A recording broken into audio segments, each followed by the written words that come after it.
work. First of all, Corley, Chrissy, where are you?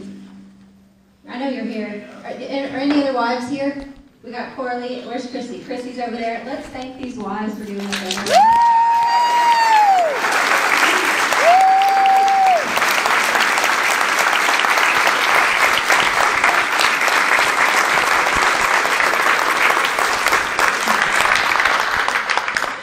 And the truth is, these guys wouldn't be sitting here. These guys wouldn't be sitting here if it weren't for you, and you guys look pretty darn good, I think. So that's our picture. Thank you for doing that for us. But this is how tonight is going to work. We're going to give them time to just kind of chat. I don't know what's on your hearts. I didn't tell them in advance, let's talk about such and such. So I just want you guys to kind of say whatever you want. Okay? You know the routine. Okay? And then while they are speaking, where are the Emerlings? Okay, we are going to take questions on cards. So if you have questions, raise your hand again. Is it just you? You got any helpers? Because you're going to need to turn back into her. Okay, so get them from her, turn them back into her, and then she will give them to me, and I'll ask the questions. Okay, is everybody got that? Great. The only thing I do definitely want to hear is I want y'all to hear Matt Rinaldi's story. You probably have already heard bits and pieces of it. But we're going to hear it again from his mouth. But other than that, let's just go start at that end, actually. Matt Krause, you'll go first. Well, good evening. I love this tradition. It's been one of my favorite ones, getting back to you guys after a session. And I remember last time we got together, it was a little different because the session had been a little fractured, to be honest with you. There wasn't a lot of maybe unity. We were all kind of on different pages. So it was a little bit of a different get-together. But this session, it was a lot of fun, to be honest with you, because the Freedom Caucus and how we were able to move together, how we were able to strategize together, how we were able to affect change together on the floor, in committees, whatever it was just really enjoyable. And so I appreciate all these guys up here with me and the rest of those in the Freedom Caucus. We all have different gifts, we all have different strengths, we all do different things and fill different roles, but bringing all 12 of those individuals together I thought made us very strong. And so I'm excited to talk to you guys tonight about a little bit about what went well, what went bad, what we still have to do. We go back next Tuesday, 10 a.m. We start our special session. And I know none of us are looking forward to being away from our wives, our jobs, our kids, and our home up here. But we've got a lot of unfinished business. So I can't wait to get down there and hopefully do it. And thank you guys for supporting us and being there right along with us all 140 days of the regular. And I know you'll be there for the next 30 of the special. So God bless you guys. We'll keep talking about it. Jonathan Stickland, House District 92, Hurst, Euless, Bedford, a little bit of Arlington and North Grand Prairie. And this is my favorite time of the year. See, many of us trade popularity in Austin to be able to come back home and tell the truth. And it feels good. It feels good to come home to a packed room like this. Folks who are excited about government growing, mad about government growing all around them. And this was a fun session. It really was. I have to be honest with you guys, I was very nervous when we started talking about the Freedom Caucus, and let me explain why. Every other group I've ever been a part of in Austin, including the Republican Caucus, I have always felt like it held me back from wanting to fight against the powers that be.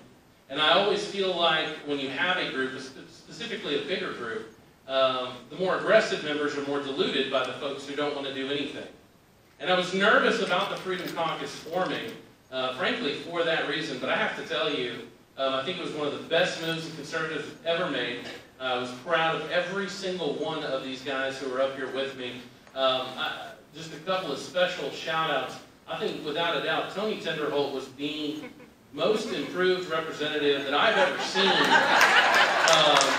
going from his first year to his second term. He was a beast at the back microphone, the leadership of Bill Zedler, and Matt Krause was way, way aggressive compared to where he had been before. He was kind of our guy who's always voted the right way, but Matt was really our deal maker this session in the Freedom Caucus. He kind of went and spoke with some of the other groups and helped us get some of the victories on the conservative legislation that you saw. And then, of course, Matt Rinaldi, kind of the brains behind the operation.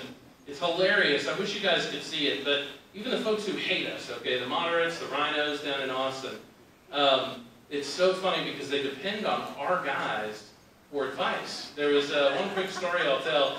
Larry Phillips from Sherman, Texas, who's a nice enough guy personally, but votes to raid your wallet way too often, part of the Strauss leadership team, was given a task. And the Strauss team came to him and they were like, hey, you need to be working on this, Larry. Okay, well, what do you need me to do? Well, just go ask Rinaldi what to do. He's the best lawyer in the Texas House. And so Larry, who's been there for, I don't know, 12 years, has to go to Rinaldi and be like, oh, they told me to ask you what to do on this. And we just did it. So, but it was great to see everybody come together, like Matt said, with their own skill set. And there isn't one member of the Freedom Caucus who I did not feel did an excellent job in their own way this last session. It was special to be a part of. And the greatest thing is we started off with the Freedom Caucus, and it only got better and stronger as we went through the session. And I am so excited to get back down there because by the end of this session, we were calling a lot of the shots. Yep. And I feel like the Freedom Caucus was able to take a session that was destined to be an F on every one of our scorecards, if we were honest with each other. And I think that we took it to about a C-, and which doesn't sound like much, but it was a monumental ordeal. When you're talking about 12 people out of 150, the Lord was definitely on our side, and we felt y'all behind us, and we're just thankful for all of you.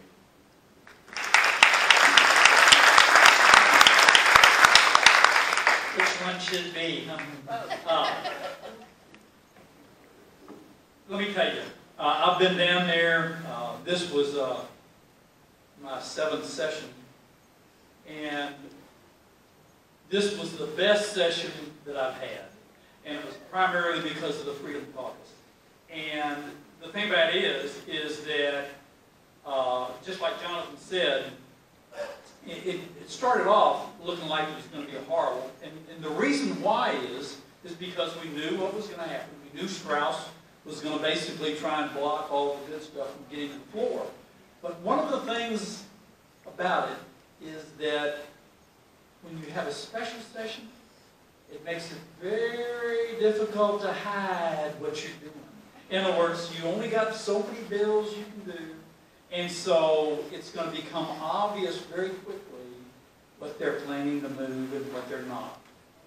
And so, first of all, I think it can set some things up that we might have someone dethroned. And the other thing is that we can finally get some good things done. Because, again, when you got a special session, first of all, everybody's focuses on those items. Whereas during the regular session, listen, you're pulled all these different directions, and so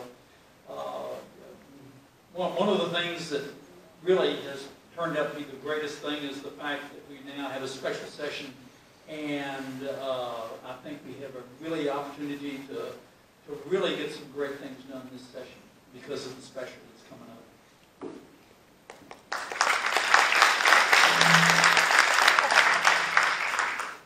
Thanks, Bill. So, let's make no doubt about it. Leadership in the Texas House failed you this session. Do you guys agree with that? Yes. Texas House leadership failed you, and some things that the Freedom Caucus was able to do is we were able to show and prove to House members that leadership was failing them too. And so I envision some changes coming. I envision them giving us quite a bit of pushback during the special session.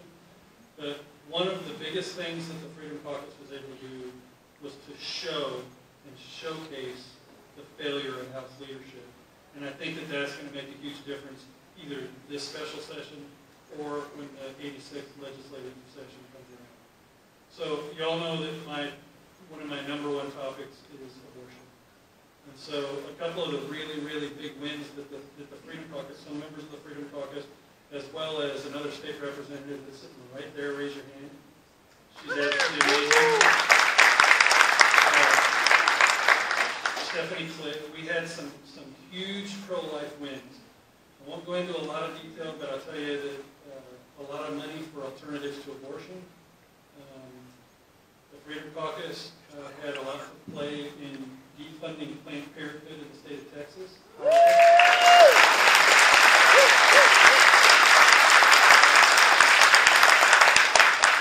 I authored House Bill 948, the exact same way that the Republican Party asked for it. And we outlawed partial birth and dismemberment abortions in the state of Texas.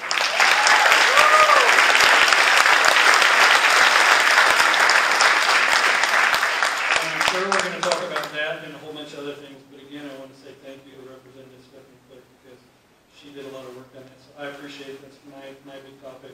You did wonderful, and it was great to work with you on that issue. We're going to talk about a lot tonight. There's a lot to do. But this guy right here did some pretty powerful things this session, so I'm going to pass it off to him. Let's hear the story. First, I want to say it's an honor being with these guys this session and working on so many important issues. I thought the caucus was such a success because we balanced each other out so well.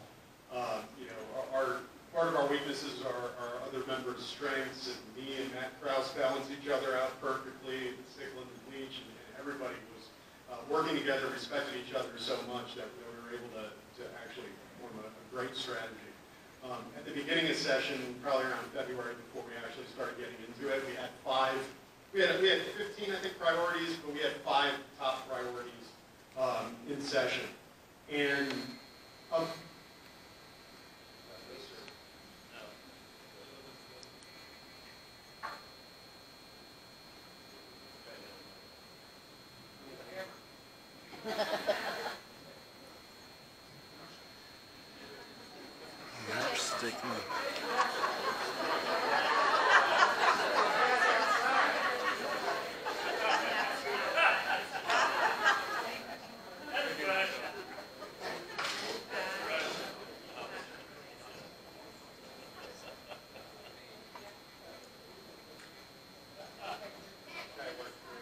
Yeah, we can hear you. Go ahead. There it is.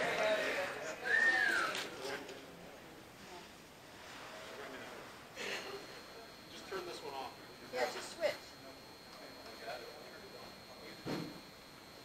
Switch for now. You don't understand, we're all ADHD. That's right. Yeah.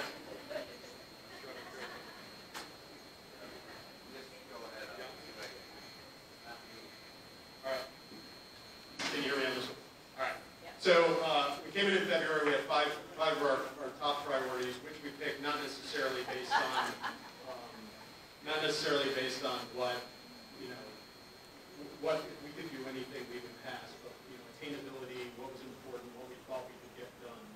We really pushed hard. There were also issues that were by no means going to get done for what we were doing. Good? No? All right, so what we did was we picked 5. The 5 that we picked were constitutional carry, dismemberment abortion ban, which Stephanie Click had a bill that was the dismemberment abortion ban we heard was going to be dead on arrival in the House. It's literally bans ripping babies limb from limb while their heart's still beating in the womb. We had sanctuary city bill, strong sanctuary city bill, property tax reform with rollback rate limits, and women's privacy rights. And those are the 5 we were going to concentrate on. We were told in February that all 5 of them, every single one of them, was dead on arrival. Texas Right to Life, which dismemberment abortion ban was their top priority, was told that they would not get a single bill passed this year because they didn't play nice with leadership. So we came in expecting nothing. What did we get? We ended up getting 2 of 5. We got a dismemberment abortion ban thanks to Stephanie Click's help. The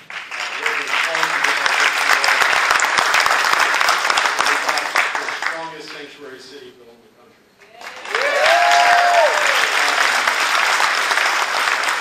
And we have the potential to get 4 of 5 after a special session. It's property tax reform and women's privacy is on the call on special session. And we did it by strategizing. We did it by using leverage where we could. We did it by using leverage with other members, using leverage leadership, and we forced votes on issues that we needed votes on, and we knew that if we could force those votes, we would win the votes. And we did. We generally did. It was at one point in the session, I think it was in April. No, it might have been a little later. I think it was after Mother's Day. We had gotten success in the Sanctuary City bill, passed a strong Sanctuary City bill. We had the Senate, which concurred in the strong version of the Sanctuary City bill.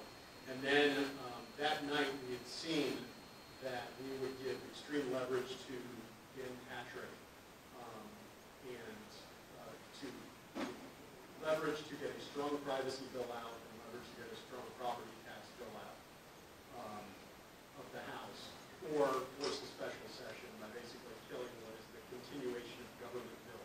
We noticed that House leadership, for some reason, put the continuation of government bill late in the calendar on the last day to pass House bills. So we noticed this about 9 o'clock when it was like 6 bills away, 7 bills away, maybe 8. And we decided to basically stall and filibuster to kill the continuation of government bill, which is part of the reason why we're having a special session to address the extra issues. Once we did it, we got land-based in the press for it until we realized that we actually had a strategy behind it and actually accomplished that strategy. And then 2 days later, they're like, oh, never mind. Stickland came in, and I was happy, and everybody was happy that we got the Sanctuary City bill, we got this thing done. Stickland was like, I'm not feeling good about this. So why? There's too much winning. I don't understand. I don't feel good about this at all.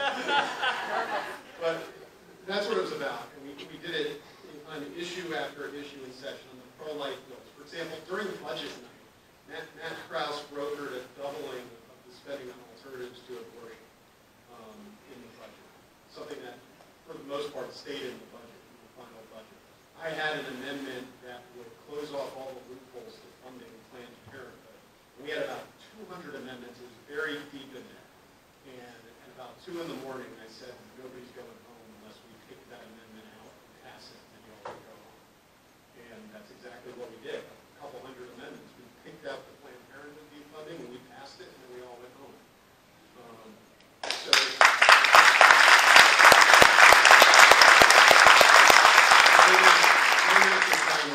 pulling victories out. And I'll just address the last day, because Julie wanted me to. You probably heard enough about it already. But I'll just address, because you know what happened, I'll just address the way I think it works into it. The Sanctuary City victory was a big victory. It was a very big blow to the Democrats. I don't know why a bill targeting criminal aliens and aliens in custody is controversial by any means. I think that even individuals who think we need less strict immigration laws believe that we should start with individuals in the criminal justice system. We have 500,000 crimes committed since 2011, more than that, by individuals in this country illegally. And of the 500,000, 2/3 were here illegally, and tagged as being here illegally at the time of their last arrest. So you're saying you can prevent hundreds of thousands of crimes. You can prevent about 800 murders over that period. Numerous thousands of sexual assaults. Why would we not do it? But in today's America, the other side is increasingly unhinged and taking positions that are unreasonable. Some of you guys saw that today when you came here. I think it's a culture now where they're not winning at the ballot box, so they're taking to bullying. I think you saw that the last day of session when thousands of people were paid to come in and protest, and the peaceful protest is always great, but they were disrupting governmental proceedings. They were resisting police officers who were taking charge. They were saying that they were breaking the law, chanting that, holding signs saying they were in the country illegally. So I don't think we should be bullied. If someone's saying they're doing something wrong, we call the authorities. If somebody wants to boycott your business because you're a Christian-owned business, you don't have to take that bullying. We need to boycott businesses that promote the LGBT agenda. We need to push back in constructive, nonviolent ways, but we don't have to take the bullying. And I didn't that day. I don't think you should have to do what you did going forward.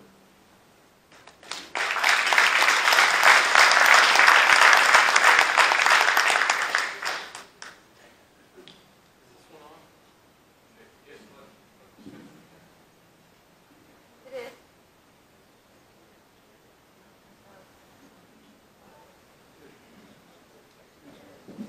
All right, let me tell you what really happened. We're all sitting around, all these people show up at the Texas Capitol, and it was a bit intimidating, and it was strange because the bill had already passed weeks before. So this was a purely political move on their part. There was nothing for them to do, according to the rules, to stop it. So it was all a show, and these people show up, and we have rules in the Texas House. They're plastered everywhere, they were told before they go in.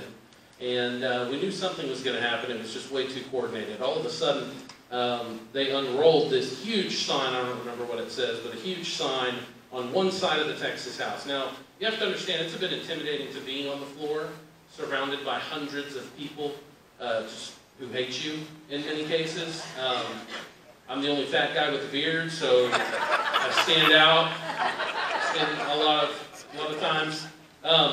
But all of a sudden, one side jumps up, they start chanting, and you're not allowed to have any signs or anything like that in the gallery. By the way, we had folks all session long come down and do it by the rules. Convention of States was there, Tea Party was there, Texas for Vaccine Choice was there, a number of different groups who did it the right way. They weren't going to play by the rules. So they started getting rowdy. Immediately, DPS comes and tries to take a bunch of them out, and they immediately started fighting with DPS. I don't think our guys were ready for it, just the sheer number and the organization.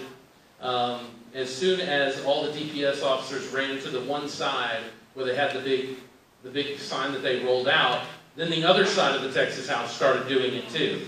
As soon as they went over there, then they did it in another area. And everything was planned by the books. And the next thing you know, we're forced to shut down the House. They're yelling, screaming. We literally watched state troopers be pushed down the stairs numerous times, resisting arrest, refusing to leave, stomping, pushing on the chairs, jumping on the chairs, just everything you could imagine. And after about 20 minutes, I'd say, of waiting for these folks to leave, all our security that is normally on the House, frankly, the sergeant at arms and stuff, had gone up to the second floor to try and bring order back, because it was a dangerous situation. And based on everything that had happened, Representative Rinaldi decided to call the authorities and report them to ICE. And there was one specific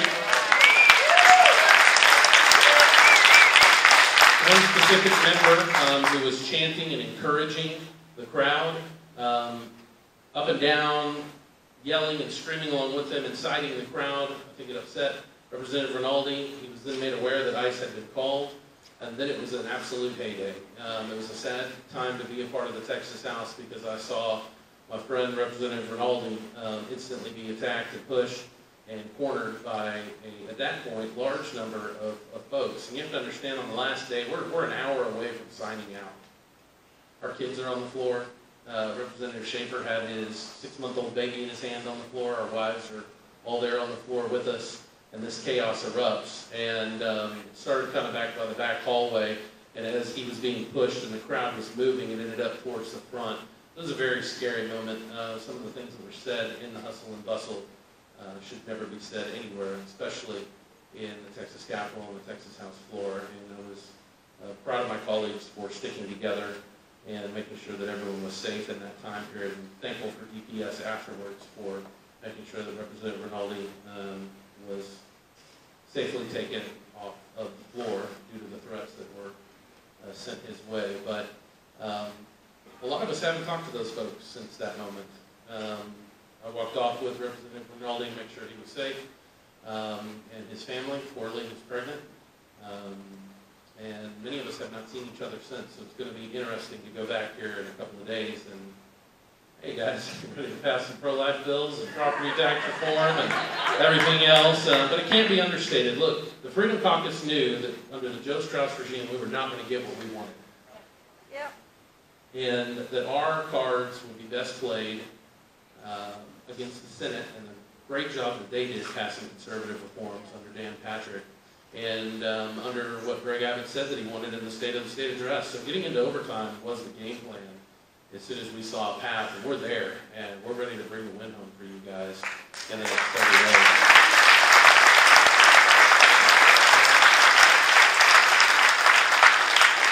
Are we going to start taking questions now, Julie? Is anyone live streaming this? I want to be very clear. For any liberals that are out there watching this, Okay. we will not bend, we will not fold, and it only strengthened our resolve, that garbage that happened. We stand for law and order, and that's what this state is, and that's what this nation is. And the coordinated garbage that they did that day doesn't change anything. We will continue to stand up for Texans, and for Americans, and it's not going to stop us from doing what we do every day.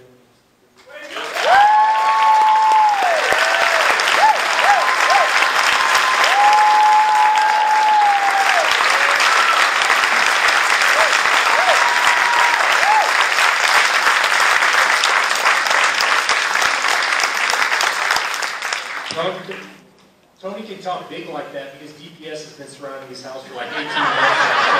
He doesn't really care shit for it. All right, are we ready for questions? First one, I'm pretty sure will be the easiest. Each of you needs to answer it. Can each of you promise not to vote for Joe Strauss to be Speaker again?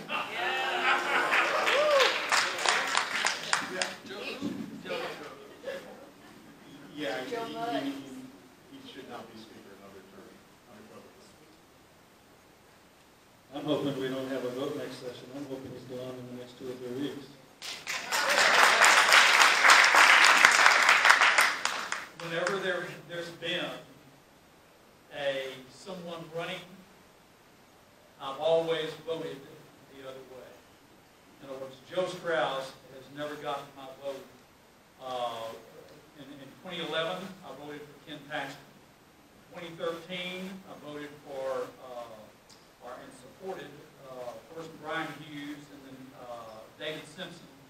And then in 15, I supported Scott Turner. And the reason why is because Joe Strauss, when he became Speaker, what he said was we would have a member-led House. We have had everything but a member-led House. And the other thing that we've all supported as well is changing the rules to disperse power away from the Speaker. And the way you do that, first of all, is you can, there's several ways, but one is that you have it where if you get 76 or more joint authors on a bill, that bill will come to the floor for a vote and a debate. The other thing is this: we must have a calendars committee where there is required open vote like every other standing committee. Yes.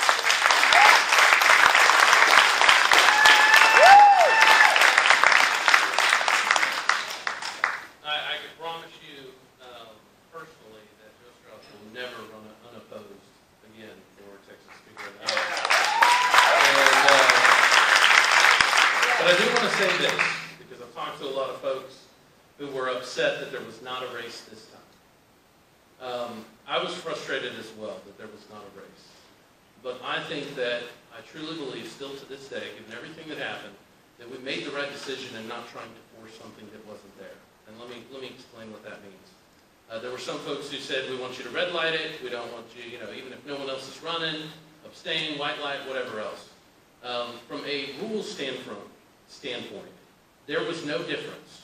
If Joe Strauss was the only person nominated, then if 149 other members voted no and he voted for himself, he was Speaker. There was nothing strategically to do it. Now, I've had people say, well, you guys sold out in doing that.